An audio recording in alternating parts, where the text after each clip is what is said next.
Olá, olá! Seja bem-vindo a mais um episódio do PocketCast Mais Gestão, a versão de bolso do podcast Mais Gestão. Hoje, segunda-feira, dia 25 de janeiro de 2021, nós vamos falar um pouco sobre as principais notícias da semana, para você já começar a sua semana de trabalho bem informado e por dentro dos principais conteúdos e principais novidades que aconteceram aí no país e no mundo. Meu nome é Jonathan Pinotti e, como sempre, é um grande prazer estar aqui com você por alguns minutinhos compartilhando essas notícias. Então, para a gente começar a rodada de notícias, então, produção, solta aquela vinheta marota para setar o clima aí pra gente.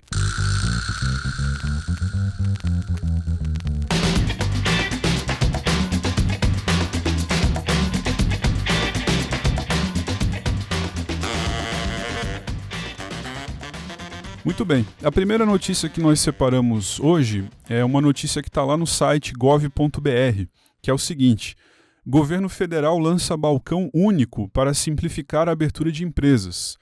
Você aí que está pensando em abrir empresas, ou então você que é uma revenda de software e que está preocupado aí se vão surgir novas empresas aí na sua região, fica ligado nessa notícia.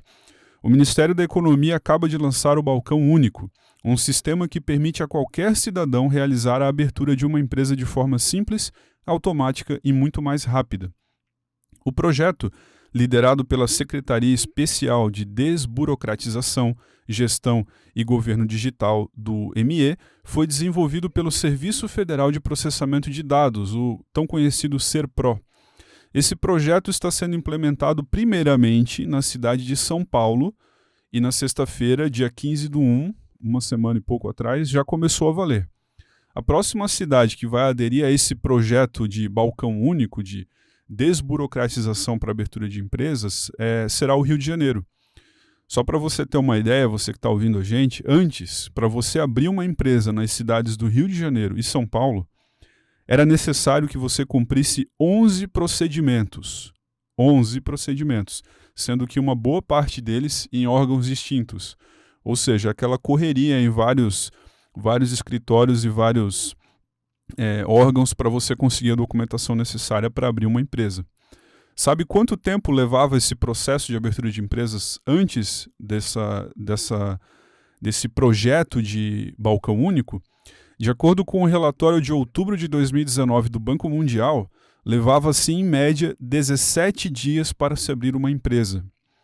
Olha quanto tempo e quanto dinheiro uma pessoa, um cidadão ou mesmo uma outra empresa levava para fazer a abertura de um CNPJ. Essa burocracia acabou colocando o Brasil na 138ª posição no quesito abertura de empresas entre os 190 países avaliados pelo Banco Mundial. Ou seja, de 190 países, nós ficamos na 138ª posição no quesito abertura de empresas. Ou seja, o nosso país não está bem nessa questão de documentação e facilidade, agilidade nesse processo de abertura. Apenas uma curiosidade que eu queria trazer aqui para o PocketCast de hoje: eu fiquei interessado em pesquisar um pouco mais sobre o significado da palavra burocracia, que até hoje é um dos maiores problemas que os cidadãos e empresas brasileiras enfrentam hoje. E o que eu encontrei foi bem interessante. De acordo com o site Wikipedia, existe um termo grego antigo que significa cor de fogo. Esse termo ele deu origem a uma palavra latina chamada burrus, que significa marrom avermelhado. E essa palavra se originou depois o termo bura, que era do latim vulgar. Esse termo bura, lá do latim, designa um pano grosseiro de lã, de cor marrom avermelhado, que em francês é conhecido como burel. Esse tecido dessa cor marrom avermelhada, aqui fala até geralmente pardo, marrom ou preto, era usado para confeccionar a vestimenta dos monges e penitentes, e também era empregado para forrar a superfície sobre o qual se faziam contas e passou a designar a própria mesa de trabalho onde esses monges faziam essas contas. O termo acabou por se estender às escrivanias das repartições públicas. Daí deriva a palavra burô, que inicialmente se referia às mesas de trabalho cobertas com esse tecido marrom avermelhado e, posteriormente, esse termo burô passou a designar todo o escritório onde são feitas essas contas e essa parte de documentação. É interessante isso, né? Em pleno 2021, em um ano em que as pessoas e as empresas passaram forçosamente por uma transformação digital, tá aí as reuniões do Zoom que não deixam a gente mentir, uma ação como essa do governo federal para diminuir a burocracia, ou seja, para diminuir a necessidade de vários escritórios e repartições públicas que são necessários para permitir a abertura de uma empresa, é sim uma pequena vitória e um grande avanço rumo a uma economia mais digital e um país menos burocrático.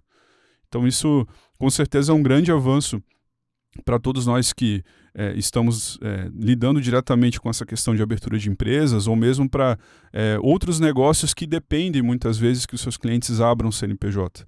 Agora a ideia é facilitar e isso ficar cada vez mais fácil. Se você quiser ler mais sobre essa notícia, é só acessar o site do gov.br.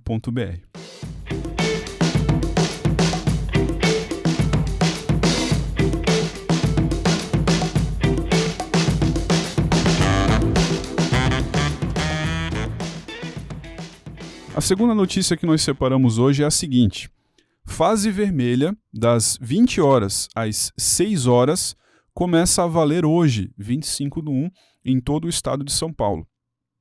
A partir de hoje, dia 15 de janeiro de 2021, o estado de São Paulo implementa novas regras de quarentena contra o Covid-19. Esse novo plano de quarentena permite que apenas serviços essenciais, como supermercados, padarias e farmácias, possam operar entre as 20 horas, às 8 horas da noite e às 6 horas da manhã. O atendimento presencial em lojas, restaurantes e lanchonetes fica proibido, mas serviços de delivery podem funcionar normalmente. Essa é uma notícia um tanto quanto preocupante pela questão de o estado de São Paulo estar na fase vermelha realmente da contaminação do Covid-19. Por outro lado, fica a dica aí para quem faz o atendimento de empresas com delivery, porque os deliveries não param de funcionar. O que mais pode funcionar durante a fase vermelha? Eu separei uma lista aqui para comentar com você. Pode funcionar farmácias, mercados, padarias, açougues, postos de combustíveis, lavanderias, meios de transporte coletivo como ônibus, trens e metrô, transportadoras, oficinas de veículos, atividades religiosas, hotéis, pousadas e outros serviços de hotelaria, bancos, pet shops, serviços de delivery ou entregas. Então esses são os segmentos que vão continuar funcionando mesmo durante esses horários da restrição da fase vermelha no estado de São Paulo. Essas regras da fase vermelha também vão valer aos sábados, domingos e feriados durante todo o dia. E a princípio essas restrições elas vão até o dia 8 de fevereiro, se não houver depois, se eles não estenderem, digamos assim, esse prazo. O Plano São Paulo foi criado em maio de 2020 e divide o estado em 17 regiões de saúde. A fase da quarentena em que cada região se encontra é determinado pelo governo estadual com base em indicadores de saúde como mortes por Covid-19, internações, ocupações de leitos de UTI. Interessante também que esse plano ele tem 5 fases, sendo a fase vermelha a pior, que é a fase de alerta máximo, por isso que essas restrições estão entrando em vigor. Então, se você é morador de São Paulo, aqui vai um apelo do pessoal do podcast Uma Gestão, aqui da nossa equipe. Faça a sua parte, respeite as regras de quarentena. Quanto antes as pessoas atenderem a esse plano, mais cedo a gente vai ter uma melhora no quadro de contaminação infectados pelo coronavírus. A gente espera que isso em breve termine, e então é preciso que a gente faça a nossa parte para contribuir com isso.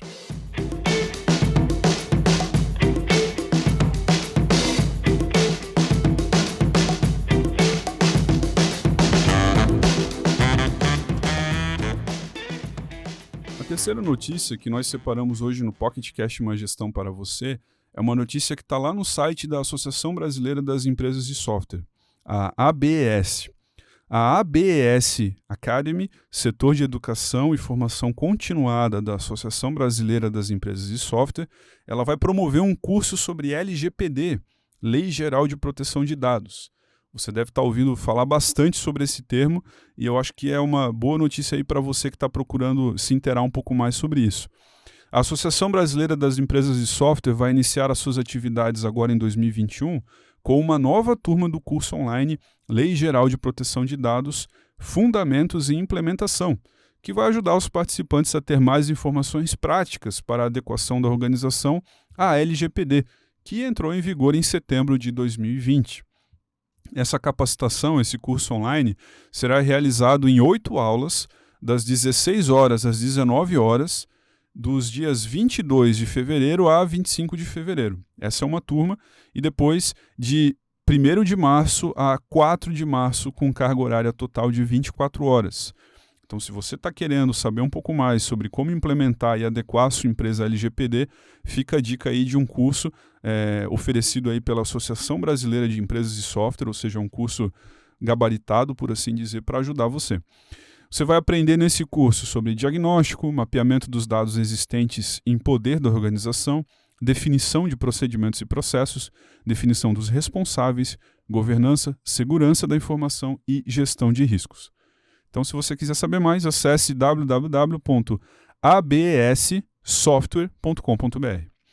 A gente também tem um episódio do podcast Má Gestão, que foi o 2º episódio do nosso podcast, lá em outubro do ano passado, em que, onde a gente destrinchou o LGPD, a Lei Geral de Proteção de Dados, juntamente com o Thiago Correia, que é o responsável pela implementação do LGPD aqui na Intelidata. Então, se você quiser também entender mais o que é a Lei Geral de Proteção de Dados, como ela impacta a empresa, como as empresas precisam se adequar a ela, né, se alinhar com as exigências da LGPD, eu sugiro para você procurar aqui na lista dos nossos podcasts o episódio 2 falando sobre a Lei Geral de Proteção de Dados. Ficou muito bom esse episódio, eu tenho certeza que vai ajudar você a ter uma visão bem melhor sobre esse assunto.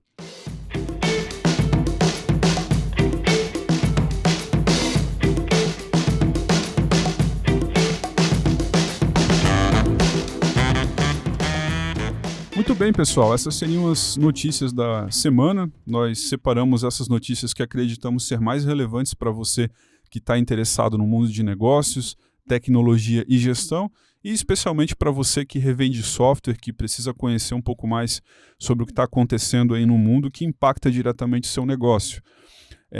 Para mais informações sobre isso, eu recomendo você acessar o nosso blog, o blog da Intelidata, e ouvir também os episódios anteriores, tanto do PocketCast quanto do podcast.